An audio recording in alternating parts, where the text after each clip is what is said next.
जैसे जैसे हम आगे बढ़ रहे हैं यूट्यूब से पैसे कमाने का लेवल थोड़ा सा एडवांस होता जा रहा है और अब हम बात करने वाले हैं पर्सनल ब्रांड की। एज अ यूट्यूबर आपका यही गोल होना चाहिए कि मैंने अब स्टार्ट किया है, लेकिन आज से साल बाद या 2 साल बाद मैं अपना ब्रांड बनाऊंगा। मेरा भी एक पर्सनल टेक ब्रांड है, क्योंकि लेट्स से एफिलिएट मार्केटिंग है, तो उसमें मैंने ब्रांड को क्यों फायदा देना, क्यों ना मैं सारा फायदा खुद रखूं और अपनी ऑडियंस को भी अच्छी चीज सेल करूं और जो प्रॉफिट हो रहा है वो सारे का सारा मैं रखूं। और जब आपने ब्रांड बनाना होता है तो उसके लिए आपको इन्वेस्टमेंट भी चाहिए, उसके लिए आपको हाई क्वालिटी ऑडियंस भी चाहिए, इसलिए ये चीजें स्टेप बाय स्टेप आती है। स्टार्ट में आप एफिलिएट कर लो ताकि उससे हल्का हल्का चंक आता रहे पैसों का, और जब आपको लगे कि हाँ भाई ये तो मतलब मेरा एफिलिएट ही 20,000 बन रहा है, इसका मतलब ये है कि 2 लाख की सेल हो चुकी है, तो फिर वाई नॉट वो सेल आप खुद करो। एज ए यूट्यूबर आप एक मर्चेंडाइज का ब्रांड बना सकते हो जिसमें आप अपनी मर्च निकालो। मर्चेंडाइज के अलावा आप एक जेनेरिक क्लोथिंग ब्रांड बना सकते हो, मतलब अपना ना हो वो, आपका एक जेनेरिक हो, लेकिन आप अपनी ऑडियंस को वो सेल कर सकते हो। मेरा जैसे कि एक टेक स्टोर है, क्योंकि मैं एक गेमिंग यूट्यूबर हूँ और मेरा यही टेक में काम है, बैठ के वीडियोस बनाना, कैमरा लाइट्स यही चीजें होती हैं मेरे इर्द गिर्द, तो इसलिए मैंने टेक स्टोर बनाया। तो आप भी टेक स्टोर बना सकते हो और उसके अलावा आप ये चीज आइडेंटिफाई करो कि जो आपकी नीश है आप उससे रिलेटेड कोई ब्रांड बनाओ। और जरूरी नहीं है कि ब्रांड के अंदर आप फिजिकल प्रोडक्ट्स ही बेच रहे हो, आप सर्विसेज भी बेच सकते हो। लेट से आप वेबसाइट्स बनाना सिखाते हो तो आप वहां से क्लाइंट्स पकड़ सकते हो जिनकी आप वेबसाइट बनाओ, तो इस तरह आप फिर अपना प्रोडक्ट बेच सकते हो। जिस तरह लोग प्रीसेट्स बेचते हैं या कोर्सेज वगैरह भी बेच सकते हो, लेकिन उसके लिए काफी ज्यादा टाइम लगता है, अपनी ऑडियंस बिल्ड करनी पड़ती है। और ये चीज सिर्फ उस वक्त करना जब आप वाकई जेन्युइन वैल्यू दे सको। पूरे मास्टर क्लास में मैं बताता आ रहा हूँ कि ये एक मैराथन है, एक रेस नहीं है। हम लोग वन टाइम के लिए फाइट नहीं कर रहे, हम लोग एक लंबी गेम खेल रहे हैं। और तो और अपने पर्सनल ब्रांड में एफिलिएट मार्केटिंग करवा सकते हो दूसरे इन्फ्लुएंसर्स से जिनके अपने पर्सनल ब्रांड नहीं है, लेकिन आपने अपना ब्रांड लॉन्च कर दिया, तो आप उनको क्या कह सकते हो कि मैं तुझे पैसे दूंगा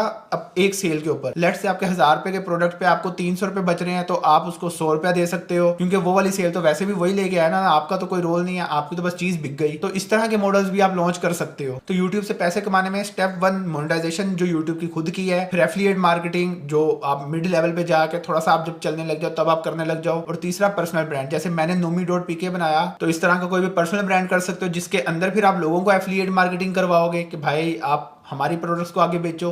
तो ये चीज है। अभी तक हमने स्पॉन्सरशिप्स की कोई बात नहीं की, उस पर एक पूरा चैप्टर बनाया है, तो वो हम बाद में करेंगे। फिलहाल इस चैप्टर में हमने यूट्यूब से पैसे कमाने के तरीके देखे कि किस किस तरह पैसे बनते हैं यूट्यूब से, यूट्यूब के अपने पैसे, एफिलिएट मार्केटिंग, पर्सनल ब्रांड, और बाकी अब हम मिलते हैं अगले चैप्टर में।